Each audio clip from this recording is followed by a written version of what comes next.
In this video, we introduce binary dependent variables, situations where the response variable can only take two values, typically coded as 0 and 1. Examples include predicting whether a customer will buy a product or whether a loan will default. In each case, the outcome is simply yes or no. Here's a quick breakdown of the video topics. We'll start by introducing dummy variables, which allow qualitative predictors to enter a regression model. Then we'll discuss the Bernoulli distribution, the natural distribution for binary outcomes. From there, we'll build the linear probability model and examine its significant drawbacks, including fitted values outside the 0-1 interval and heteroscedasticity. These limitations will motivate the logit and probit models covered in a future video. Let's get started. Let's talk about dummy variables. Suppose we want to examine the relationship between credit card balance and home ownership. Home ownership is a qualitative predictor with two levels: owns a house or does not own a house. We can encode this using a dummy variable xi, which equals 1 if the ith person owns a house and 0 otherwise.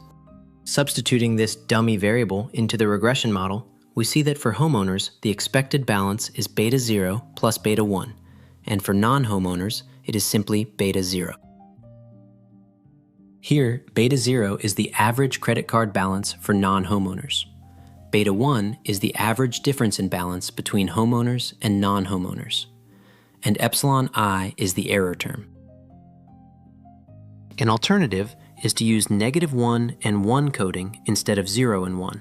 Here, xi equals 1 for homeowners and -1 for non-homeowners. The regression model then becomes beta 0 plus beta 1 for homeowners and beta 0 minus beta 1 for non-homeowners. Importantly, the choice between 0-1 coding and -1-1 coding does not change the fitted values or predictions of the model. However, it does change how the coefficients are interpreted. Let's first discuss the Bernoulli distribution, the underlying distribution that drives binary random variables. A binary random variable yi follows a Bernoulli distribution. This means each observation has exactly two possible outcomes. For each observation I, the outcome yi can be 1 with probability pi I or 0 with probability 1 minus pi I. The expected value, or mean, of yi is simply pi I. This makes intuitive sense.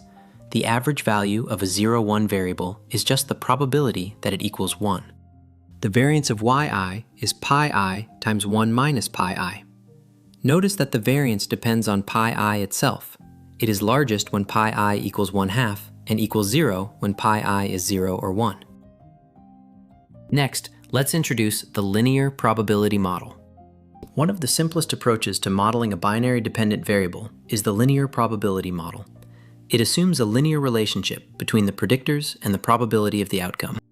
The model is written as yi equals xi transpose beta plus epsilon I, where xi is a vector of explanatory variables, beta is a vector of coefficients, and epsilon I is the error term.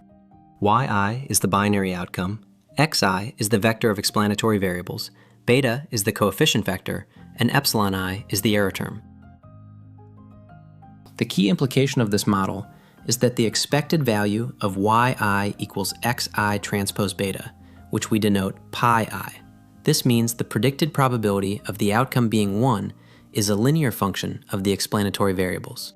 Since yi is Bernoulli, the variance is pi I times 1 minus pi I, which we can write as xi transpose beta times 1 minus xi transpose beta. Importantly, the variance depends on the predicted probability, which varies across observations. Despite its simplicity, the linear probability model has several important drawbacks. The first drawback is that fitted values can be poor. The linear probability model does not restrict predicted probabilities to lie within the 0-1 interval. Here is an illustration. The red line shows the fitted linear probability model.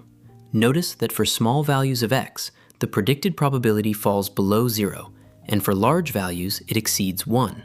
These are not valid probabilities, which limits the model's applicability. The second drawback is heteroscedasticity. Recall that the variance of yi equals xi transpose beta times 1 minus xi transpose beta. This variance depends on the predicted probability, which differs for each observation. This violates the OLS assumption of constant variance, known as homoscedasticity. One remedy is weighted least squares, where we assign each observation a weight inversely proportional to the variance of its error term. The third drawback is that residual analysis becomes meaningless. The response variable y, I, can only take the values 0 or 1, while the residuals are continuous. This discrepancy makes standard residual diagnostics, such as checking for normality or constant variance, inappropriate and uninformative. To summarize, the linear probability model has 3 key drawbacks. First, fitted values can fall outside the 0-1 interval. Second, the model exhibits heteroscedasticity. Third, standard residual diagnostics are uninformative.